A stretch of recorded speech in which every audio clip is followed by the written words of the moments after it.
Сәлеметсіздер ме, құрметті оқырмандарым? Менің арнама қош келдіңдер. Күйеуінің туыстары бетіме түкіріп кетті. Соры қайнаған сормаңдай болдым. Әңгімемді ішімдегі запыранымды төгуден бастағанымды айыпқа бөлмеңдаршы. Сырымды айтып ішімді босатсам, құсадан өліп кететін сияқтымын. 3 баланың анасымын. Күйеуім сотқа беріпті. Сол үшін оны бүкіл қайын жұрты айыптап масқара еткен. Басынан өткен жағдайды айтып берді. Балалар үйінде өскен жетім қызбын. Әкем кім, шешем қайсы, ештеңеден хабарсызбын.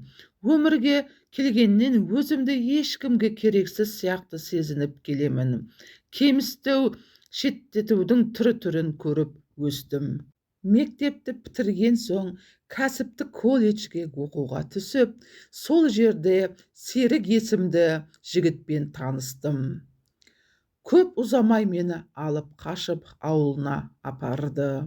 Серіктің анасы, аға жеңгелері, қарындастары менің балалар үйінде өскенімді естіген сәттен жақтырмады.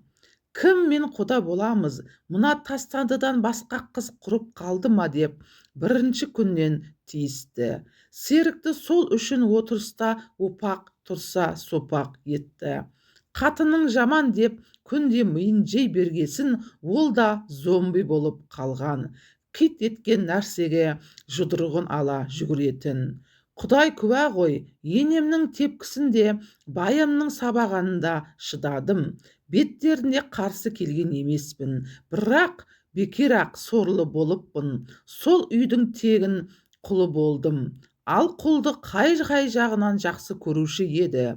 Бұл сүмелек қатын деп сөйлейтін. Абысыным да, енем де, қайынсіңлілерім де сөйтіп жүріп 3 қыздың өмірге әкелдім. 8-ші жылға аяқ басқанда қайнымыз үйленді де, біз аудан орталығына пәтер жалдап көшіп кеттік. Ішімдіктен аузы құрғамайтын күйеуім бөлек шықсақ адам болар деген арманым ыдыра қалды. Бір таңғалатыным, енем де, бауырлары да Серікке ішпесейші адам бол деп айтпайтын. Оларға еркек ішіп әйелін сабау заңдылық сияқты көрінетін. Бары бәле тәрбиесіздіктен басталады екен ғой. Мен әркімнің үйін жинап, қора жайын әктеп беріп ақша табам. Мемлекеттен алатын азық аулақ жәрдемақымыз бар. Әйтеуір өлме талма күн кешіп жүрген біз. Үлкенім 8 жаста, одан кейінгілері 6-4 жаста. Жұмыс шыға қалса, кішкентай екеуін үлкеніме тастап, тамақтарын беріп кетемін. Әкелерінен қайран жоқ. Ішіп келіп үйді қиратпай ұйықтап қалса қонатынмын. Сөйтіп жүргенде үлкен қызым ашушаң, ызаңқор, қит етсе жылап қалатын мінез шығарды. Бұл да әкесінен, бауырларынан қараудан мез болдау деп ойлайтынмын. Сөйтсем ол бергі жағы екен. Алла сақтасын, бір күні біреудің үйіне әктеп, кештетіп келдім. Қақпадан кірсем, қызым сыртта жүріп, мені көре сала құшақтап жылап жіберді. Не болды деп сұрап едім. Папам ғой деді де ары қарай әңгімесін айтпай қойды. Ішке кірсем, Серік тағы да ішіп алып, қорылдап ұйықтап жатыр екен. Қыздарымды жұбатып, шай тамағын беріп жатып қалдық. Тағы бірде үйге қас қарая келдім. Үлкенім жоқ. 2 кішкентайым папасымен ұйықтап жатыр. Үйдің іші арақ сасып кеткенім. Тағы да мас. Қызым қайда деген сұрағыма мардымда жауап ала алмадым. Дереу сыртқа шығып, атын атап іздедім. Қора жақтан тығылып қалған екен. Дір-дір етіп әрең шықты. Бірақ бұл жолы бәрін айтып берді. Соңғы кездері мама жұмысқа бармай-ақ қойшы деп жылап қалатын еді. Сөйтсем әкесі оған тиісіп келіпті. Осы мен 3-ші рет мамаңа айтсаң, екеуіңді де өлтіремін деп қорқытыпты.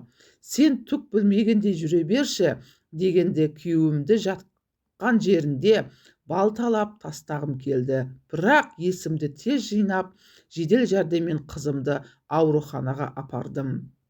Өсек аяңды ойлауға мұршам болмады. Балапаным-ау сау болсыншы деп тілеп едім. Тоқ ішегі жыртылған, әбден қорқып қалған. Психологтың көмегінсіз болмайды, оңалуы қиын, деді дәрігерлер. Сол кезде қызымның әкесін көрсе тұра қашатынын енді түсіндім. Оны ауруханаға қалдырып, жол жөнекей полиция шақырып, күйеуімді ұйықтап жатқан жерінен ұстатып жібердім. Сот болды, 5,5 жылға қамалды.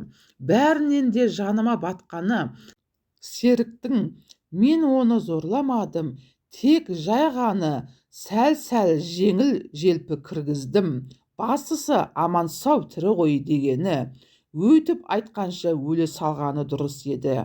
Қарабеттің түк көрмеген енем, қайнағам, қайынсіңлілерім өз байының түбіне жетті, елге қарабет етті деп сот залында бетіме түкіріп кетті.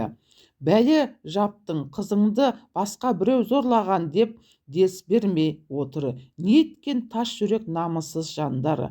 Енді ортада ақша жинап апелляциялық шағым түсіріп, жазасын жеңілдету үшін жүгіріп жүр екен. Жетінің жары Құдай, соның көзі тура болсын. 10 жылдай азап пен тозақта өмір сүріп келгенім жетер. Ендігі тек 3 қызымның көзінен тек қуаныш көру үшін тіршілік етемін. Менің айтайын дегенім, қазіргі адамдарда ар ұят намыс, адамдық қасиет ада болған. Ішкіш күйеудің тиран еркектен балаларыңызды аулақ ұстаңыздаршы. Ақылын сатып арақ ішіп кеткендер өз балаларын да аямайды екен. Әйтпесе осындай жағдайды өз басынан өткізем деп ойламаппын да. Міне, құрметті оқырмандар, тіркелмеген болсаңыз тіркеліп, лайк басып қолдап кетіңіздер.